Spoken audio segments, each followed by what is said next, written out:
Eu tenho um amigo que ele estava indo para a igreja pregar e no caminho discutiu com a esposa. E quando ele chegou na porta da igreja, antes de descer do carro, a esposa falou assim: quando é que você vai entregar a noiva para o seu verdadeiro noivo, que é Jesus, Uau. e me assumir de novo como mulher? Uau.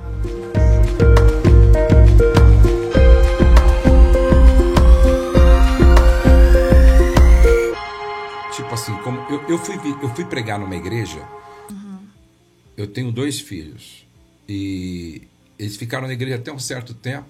Quando eles foram para a faculdade, saíram de casa e tal, me parece que tanto a menina quanto o menino assumiram a homossexualidade. Meu Deus. Como é que você vê isso, assim, em todos os aspectos, pai, filhos, igreja, como é que você vê isso? Vamos ver se eu entendi a pergunta. Tá? Mas, pastor, vou dar uma palavra um pouco dura, mas é uma coisa que eu vejo muito acontecendo.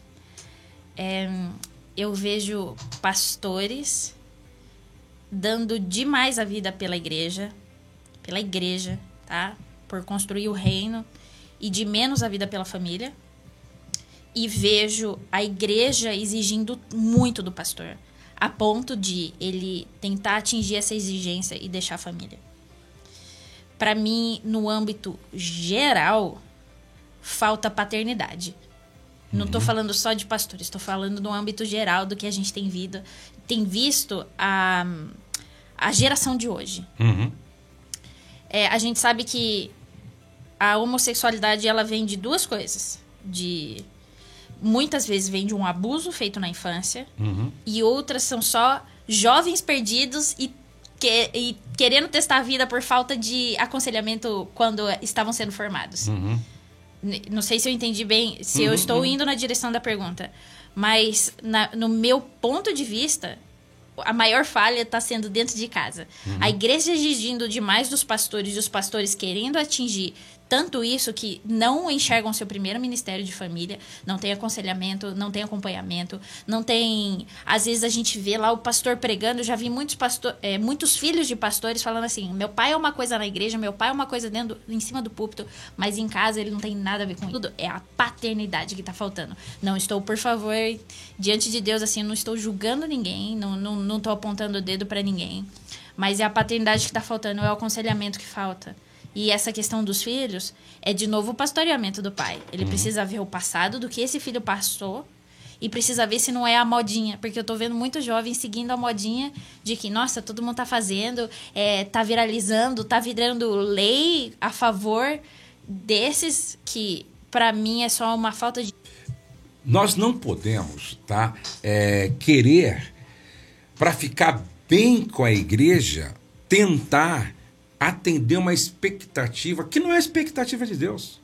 Na verdade, porque a expectativa de Deus a meu respeito não é que eu dê tudo para a igreja e para ficar muito bem aos olhos daqueles que exigem de mim aquilo que, na verdade, Deus não exige, e em detrimento da minha família.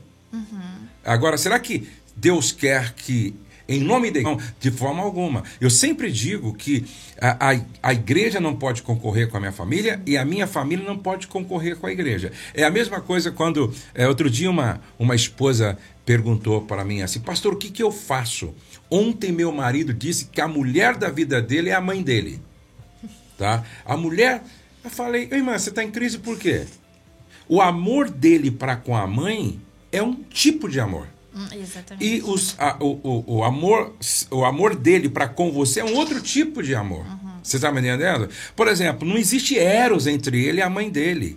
O eros só existe entre você e o seu marido. Então, irmã, fique em paz.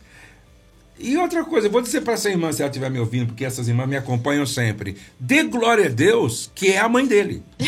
Exatamente. Pior se fosse a secretária dele. É verdade. Aí Não é verdade? Pior se fosse a vizinha dele. Sim. Né? Pior se fosse uma colega de trabalho.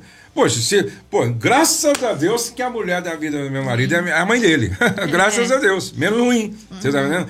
Então, às vezes, as pessoas precisam ressignificar as coisas.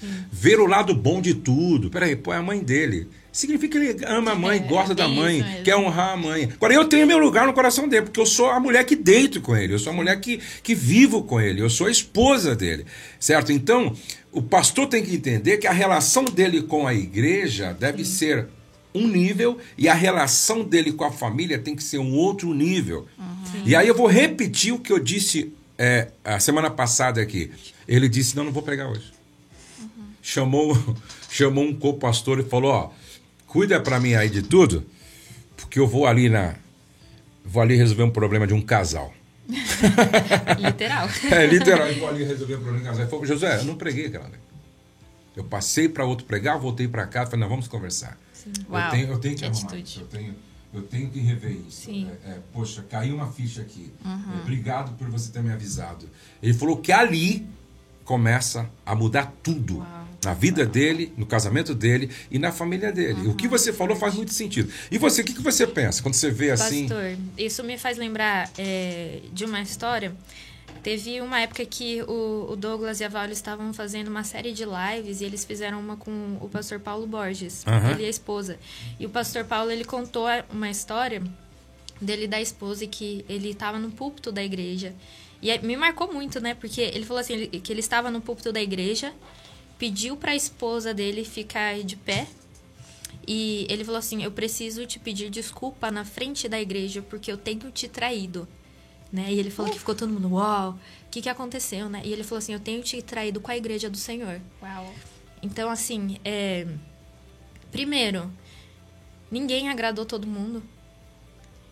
Como que nós podemos esperar atingir a expectativa de todos os membros da igreja? Exatamente. Né? Eu acho que assim, a gente não pode assumir um lugar que é de Deus. A pastora Thalita Pereira uma vez falou uma frase assim, não se cobre daquilo que nem Deus te cobra. Deus não está esperando que você acorde toda a madrugada para atender qualquer pessoa que te ligue, ou que você se faça de tudo para atender todo mundo que te pede um horário. Né? Então, a gente não pode cobrar uma coisa de nós mesmos que Deus não cobra. Né? Deus nos deu a família para a gente cuidar, né? Como já foi dito aqui, a família é o nosso primeiro ministério. Então, se a gente não está cuidando bem da nossa família, como que a gente vai cuidar bem daquilo que pertence a Deus? Né? É a noiva de Cristo. Então, a gente tem que fazer aquilo que nos foi, do que Deus confiou, e deixar que Deus faça aquilo que só Ele pode fazer. A gente não pode fazer de tudo, a gente não vai agradar todo mundo, a gente pode exceder os limites. Até porque a igreja é assim, ó. Se você tá sem carro, fala, tá em pecado. Se você tá com um carro caro, bom, você fala, tá roubando.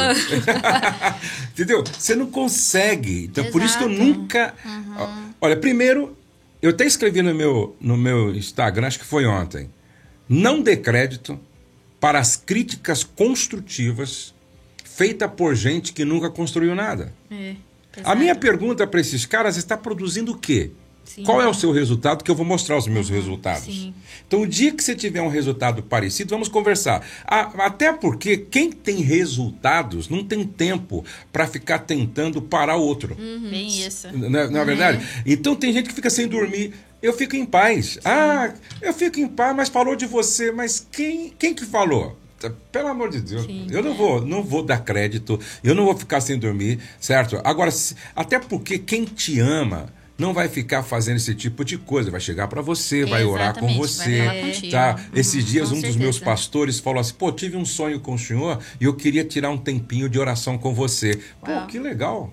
Olha só que a gente precisa de gente assim, não de gente que tem um sonho e sai contando para todo mundo como se fosse revelação, e às vezes é uma grande sonho de barriga cheia porque comeu feijoada no sábado, entendeu? Então a gente precisa entender isso, e que bom vocês estarem falando. Agora, é muito fácil também a gente jogar pedras. Na verdade, a gente precisa aprender com os erros dos outros, na verdade, e orar para que Deus tenha misericórdia. Agora, eu penso como a Ana pensa também, em algum lugar alguém falhou.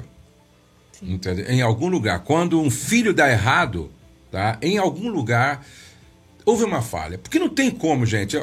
Veja só, eu fico vendo como eu criei os meus filhos. Certo? E é claro, que o Pedro teve momentos de crise, a Letícia teve momentos de crise, o Douglas deve ter tido seus momentos de crise, mas ele não chegou a se afastar dos caminhos do Senhor, certo? Mas só que a gente procurou fazer um trabalho assim, muito de perto com eles, né? Muito de perto, assim, de pertinho. Eu lembro que quando a Letícia passou por uma crise, porque se apaixonou por um cara indevido, e foram uns 2 meses que eu quase que andei com a Letícia como um chaveirinho, assim, ó, do meu lado. Eu não vou. Eu disse, eu vou até os portões do inferno, mas eu não perco minha filha. Eu não perco a minha filha. Você está me entendendo? Eu não fiz como alguns pais, não, todo filho é assim mesmo, deixa pra lá. Não. Eu falei, não, se depender de mim, tá, eu mobilizei um exército de oração e montei estratégia, tirei celular dela, perdemos realmente. E até hoje a gente dá graças a Deus pelo trabalho que foi feito para salvá-la daquela situação, certo? Então eu penso que em algum lugar houve um erro, e agora o segredo é a gente reconhecer o erro e tentar resgatar esses filhos, o que não é tão simples assim.